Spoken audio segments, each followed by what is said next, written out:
Hey guys, we are gonna dive into the Jake Matthews saga Ascension. You can find it on Barnes and Noble. You can find it on Amazon. You'll just have to order it online at Barnes and Noble because it's not physically in stores yet, but it will be there. Or you can find it on Draft to Digital. If you guys know of that platform. But anyway, so what came first, the plot or the characters? Honestly, it was based off of the character and a trope.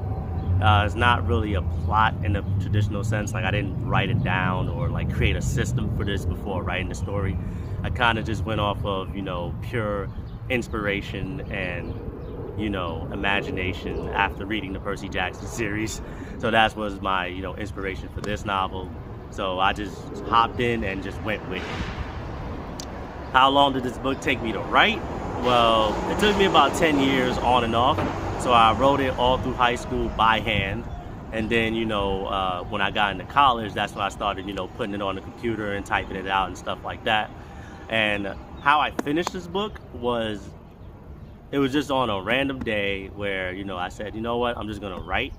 And I started writing from like maybe, 9, 10 a.m. to around the same time at night. So it was basically an 11-hour stretch where I just sat down, went dungeon mode, and then just wrote the last chapters of this book, right? And then after I wrote the last chapters of this book, I went straight to publishing it, which you probably should never do, but hey, I did that because, pure excitement. And then, I realized I had to go back and edit and, make sure the story made sense and all of that other type of stuff. So yeah, that's pretty much how that went down. Now, how much of myself is in this story? I would say a good 70 to 80% of myself is in this story. Because the character of Jake Matthews is based on me as an intellectual, but not me as like a person. So it's strictly the intellectual side, the nerdy side, and the observant philosophical side of reality and stuff like that.